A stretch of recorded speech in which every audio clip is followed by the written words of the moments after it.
Hello and welcome to the Retail Week, our look back at one of the big retail stories of the last 7 days. This week there's just one thing to talk about. It's that gogglebox time of year for retail when everybody is devouring the Christmas adverts. I'm George MacDonald, Executive Editor of Retail Week, and I'm joined by Gemma Goldfingal, our Features Editor, and Becky Waller-Davis, Senior Reporter. Today we've had the John Lewis advert, typically one of the most anticipated retailer advert of the year. Let's start with that. Gemma, what did you think of it? Right, so John Lewis with Elton John. So obviously it's theatrical. I think it's beautifully done. I think it's very cinematic. Yeah, very poignant, very cinematic. I think there was a moment when I was watching it this morning that I thought, how on earth does this relate to Christmas? But I think they clawed that back at the end and made it resonate. I thought it was very nicely done. My only, I'd say, concern slightly was that it might have lacked some of the universal appeal of some of previous years. So the penguin or bouncing dogs. You can imagine the full family loving it, and kids going, "Oh, it's the bouncing dog advert on." I think Elton definitely resonates with people of a certain age, myself being one of them. But Becky, No, I you know what? I actually really liked it, and for me, the John Lewis adverts have always been, they're always very well done. I think this is one of my favourite. Actually, I really like the emotion they capture, and I think, like you say, there is a moment when you're watching it thinking, this is great, this looks amazing, but what's it got to do with Christmas? Yeah. But then at the end, when you see his mum kind of watching him receive that present, and it all brings it back and kind of ties it into the, that perfect gift for that individual. I really liked it. I really liked it as well. Actually, I think it works well for John Lewis, particularly, because it is really experiential, which is also their business story at the moment. And they took that experience in some new directions. The fact that theme tunes of things like Coronation Street were played on the piano. That's really clever. They've created a TV experience, and then you think of them in that way. You think, oh, maybe I'll have a great experience in the store. And in store as well, you can go and have a great experience, because they've got, I think, in about 14 stores or something, they've got those pianos, the giant ones in the giant floor pianos that you play, in the movie Big. Or you can even tour the set of the advert and go into certain rooms, like look at the clothes he's wearing, listen to the music. And I think that's just a fantastic experience. It's really great thinking about, because it's more than just a TV ad these days, isn't it? If people it is for them. Although we'll see if it is for everyone a bit later. But keeping on that experiential theme, Sainsbury's, I think, has taken a similar approach. What's your verdict on that one? I really loved Sainsbury's ad. So I watched it for the first time this morning. I must have missed it earlier this week. And actually, as much as John Lewis always captures the headlines, I think for a number of years now, Sainsbury's have been just behind them. They've done some really big blockbusters, some really emotive ads, like the World War one they did a few years back. That they did the Mog the Cat. Mog one. That was really good. They go all out, and it was big. It was definitely one that's memorable. I thought it was great. I definitely, it was probably more emotive to me than the Sainsbury's one, a big spectacles. Got more of that universal appeal, hasn't it? Because everyone, obviously not every nativity play looks quite as swish as that. They've set the standard high for nativity. They really have. Well, funnily enough, when it came out, people wondered whether that earlier John Lewis, and Partners rebrand one, I think it was, where they had the school play, whether maybe that had undermined Sainsbury's a bit, but it sounds as if that's I don't think so. No, it was big, it was great. I thought it was really interesting, though, that there is not a product, not a Brussels sprout anywhere in that single. I think there might have been a gravy boat, a giant gravy boat, but there was nothing about, this is the product that we sell, this is how to create the perfect Christmas dinner. It was just spectacle. Obviously associating them very much with Christmas. Yes, you're right. But good point. We talked about these experiential ads. Let's talk about some of the others, which I think are more about trying to sell you something. So in previous years, M&S might have done a big sort of cinematic spectacular. They've changed tack a bit this year. And we'll talk about the clothing one rather than the food one. Becky, what was your take on the M&S ad? Personally, I liked moments of it. I thought the end in particular, which we'll come on to, was really good, really clever.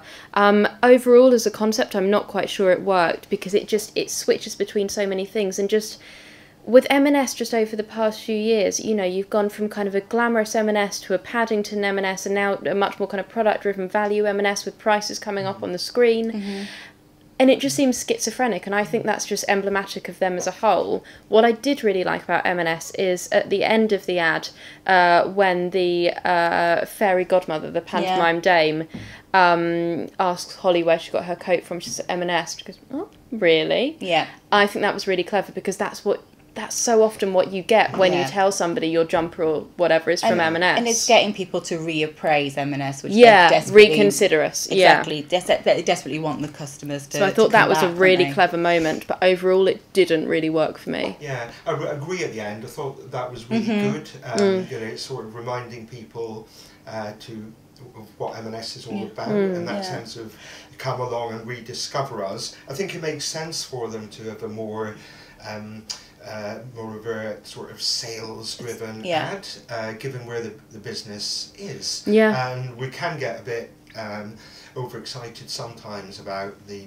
big cinematic ones, but you know, I think we'll hope it does what it says on the can. But again, having Holly Willoughby in it was good because her collections have really resonated with customers. She is just gold dust, isn't she, when it comes to fashion? So whatever she wears on this morning sells out immediately. So you can absolutely imagine that purple coat at the very end scene we're talking about being the blockbuster sellout thing for M&S.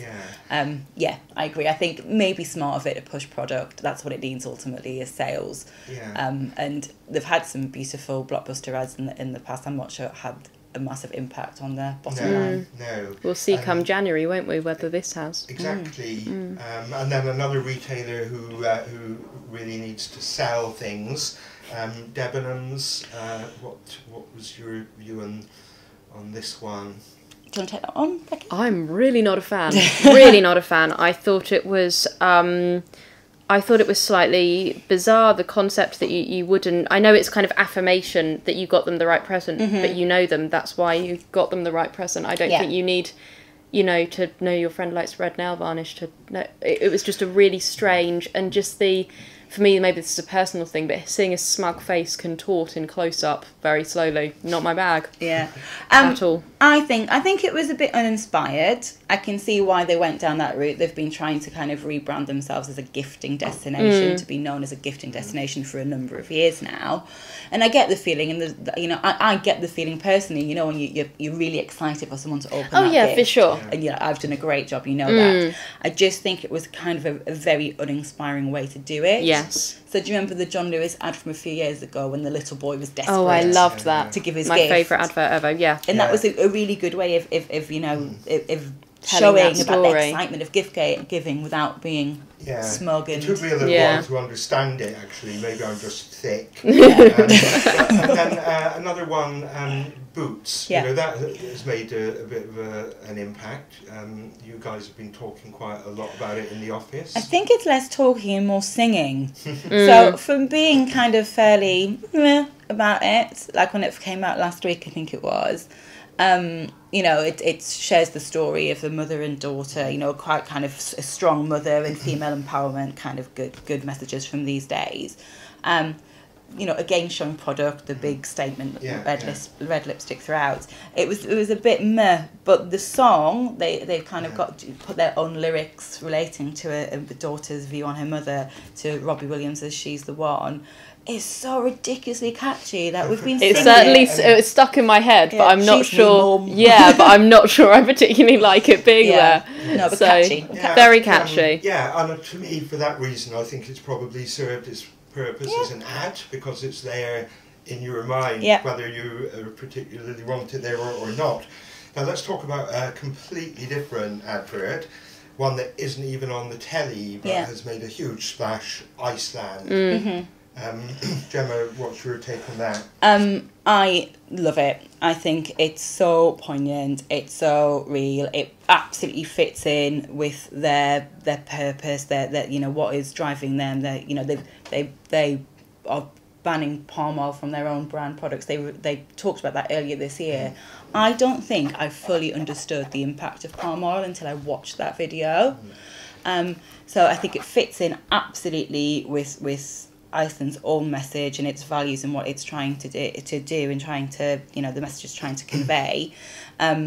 It's, you know, it actually has, I'm going to give you a personal example. I think it's something that has, you know, whether Christmas ads actually change shopping behaviour. If you think, that's great, John Lewis, but are you going to go and buy something from John Lewis? Yeah. I changed my shopping behaviour based on that advert at the weekend. Well, maybe you're not the only one, because Kantar earlier in the week were talking about how Iceland's environmental initiatives meant it was drawing more ABC1 shoppers through its door. Yeah. You were talking about its message. I know it is its message, but I think it's a Greenpeace It's a Greenpeace video. Yes, it is. What do you think about that? Because, you know, that's the reason why it's been banned. It's seen as being political. I find it really bizarre that it's seen as being political, but I guess it's, you know, where you draw the line once you start doing cause-based advertising. But I don't see being anti-deforestation as being a particularly political stance. I find that a bit bizarre.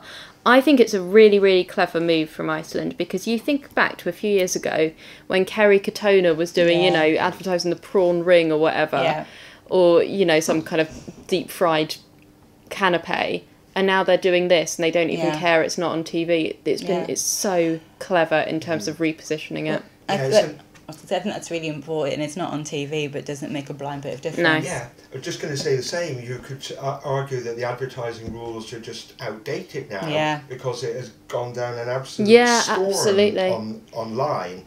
And in fact, that is a bit of a theme too of this Christmas advertising season. I think that more than half of advertising in the final quarter of the year, the budgets are going online rather than on TV. Yeah. So I wonder in the coming years, you know, whether everybody will be turning on to YouTube at a certain time rather than during Coronation Street. Yeah, I imagine so. So, okay, quick canter through some of the big ads there. Let's just finish off, go around the table. Which of all the adverts you've seen so far do you think will make the biggest impact? That's a really hard one. In terms of shopper behaviour, potentially Iceland. But I still think, for my money, that advertising should be about a feeling and a message and kind of inspiring something, which is why I'd go for something like John Lewis or Sainsbury's over the more product functional based M&S, say. Yeah. I personally loved the Sainsbury's ad, but the fact that it has changed how I behaved at the weekend. I looked at the labels of my food to see whether there was palm oil in there, and I actually went into Iceland, so it's already made an impact in my life. So Iceland. I am going for John Lewis. I really liked it. I thought that experiential nature of it was really in tune with what they're doing. Let's draw things to a close. As you said, Becky, we'll see in January what the true impact has been. Let us know your thoughts.